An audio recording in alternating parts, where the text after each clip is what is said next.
Hi, I'm Dan Nelson. Thanks for joining me for another free art lesson. Having covered in previous sessions different parts of the face and how the face holds together, it's time to do the nose. The nose is challenging, not nearly as challenging as the eye, but it's especially challenging for children because being used to drawing things in simple outline form, there's nothing to draw. If you view the nose from the front, now from the side, of course, there's very prominent the profile. But how do you draw a nose from the front? Let me just give you for the third grader in your house or inside you, a very simple trick for drawing a nose from the front. Begin by drawing what I'll call a large curve, like that. At each end, add a small, tiny little curve, and then outside that, add two medium curves. And that will do for a nose from the front. That's just pretty simple. And again, I should add that this is very decidedly, well, fairly decidedly a Caucasian nose. If it were an African nose, typically the nostrils would be wider and flared more toward the front. But we'll let it go at that for now. Let's talk about the structure of the nose a little bit more. Viewed from the front, again, the reason there's not much to draw is because there's no sharp line demarcating the sides of the nose when viewed from the front. In fact, most of the time when I'm doing a fairly easy, sketchy drawing, I will not include a line like this at all. If it's kind of drawing that has shading in it, then of course you can indicate the presence of that line by shading. But most of the time I don't. It's kind of what I would call the Dick Tracy look, with that sharp ridge down the front. But it is good to understand how the nose is constructed if you want to draw it. Let's start with the view from the front. There's the bridge of the nose, which you might envision as a wedge shape? I'm not sure what to call that. It's not exactly a wedge.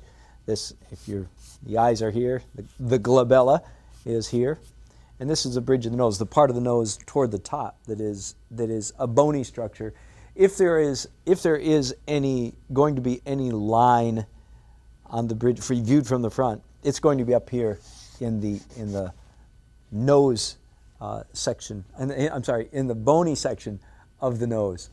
When it comes down further than this, the rest of the nose is, of course, cartilage and ended by varying degrees and many varying degrees of a rounded, soft tissue.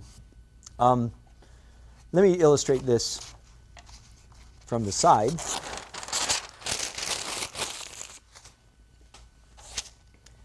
The arch of the nose, which can have several different shapes and sizes.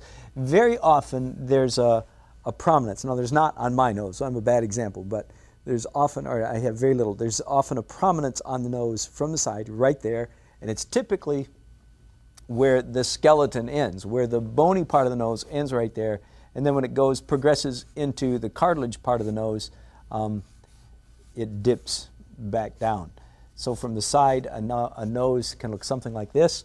Here's a general rule. The difference between men and women, it sounds so funny, it almost sounds sexist, but it's literally true if you want to be an artist. If you're drawing a face in profile, for instance, if that is a man, do you know how to turn it into a woman? Simply come here and smooth out all the angles, and it's now a woman. Women are softer than men. Go figure. Like I said, it sounds sexist, but if you want to be an artist, it's literally true.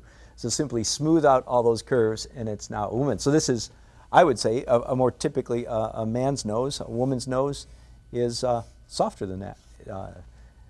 The angles are smoothed out somewhat. Let me see. How else to view a nose? Just, of course, drawing one in profile or drawing one head-on is one issue.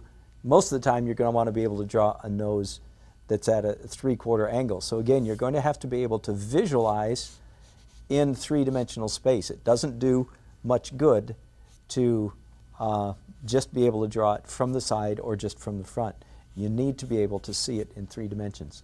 So here again, if you can visualize this bony part of the nose as that ridge, and then it expands out into a circle with a wedge shape. Now this is a wedge shape on each side of the nostril. Let me draw that again from the front.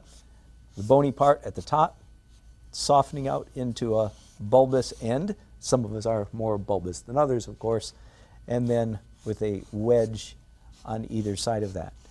Any variation of this will do for getting close to a nose. After that, it's up to you to look carefully at the person you're drawing and copy their nose. That's it.